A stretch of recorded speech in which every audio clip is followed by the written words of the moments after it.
নমস্কাৰ বন্ধুসকল, আজি এটা নতুন ভিডিঅ' লৈ আপোনালোকক স্বাগতম জনাইছোঁ। আৰু বহুত দিনৰ পিছত আজি ইউটিউবত ভিডিঅ' দি আছোঁ, সকলোৱে ছাপোৰ্ট কৰিব। আৰু ইয়াত বহি আছোঁ, যিহে গৰম দিলে আজি, কি ক'ম, ঘৰৰ পৰা ওলাবই নোৱাৰোঁ। এইটো হ'ল আমাৰ ধানৰ পথাৰ। আমি ৰোৱনি কৰি শেষ কৰিলোঁ। আপোনালোকে ৰোৱনি কৰি শেষ কৰিলে নাই কমেণ্ট কৰি জনাব। আৰু এইটো হ'ল আমাৰ বেঙেনা খেতি।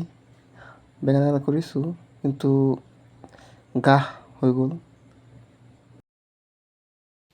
ইয়াত চাং এটা পাতিছোঁ জিৰণি ল'বৰ কাৰণে, লিচু গছৰ তলত। ইয়াত আমি সদায় জিৰণি লওঁ গৰম আহিলে। আৰু এইটো হ'ল লিচু গছ। লিচু গছৰ তলত চাং পাতিছোঁ। আৰু এইটো হ'ল আমাৰ পুখুৰী, দেখিছোঁ নহয়, এইটো হ'ল আমাৰ পুখুৰী। সেইটো হ'ল আমাৰ মৰাপাট খেতি।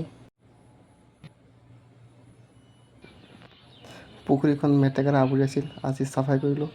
আৰু এইটো আমাৰ ৰাস্তা নতুনকৈ বনাই আছে। আগতে বহুত বোকা হৈছিল, এতিয়া নতুনকৈ বনাই আছে ৰাস্তা, দেখিছে নহয়। এইটো হ'ল আমাৰ গড়। এইখিনি আছিল আজিৰ ভিডিঅ'টো চাই কেনেকুৱা পালে কমেণ্ট কৰি জনাব।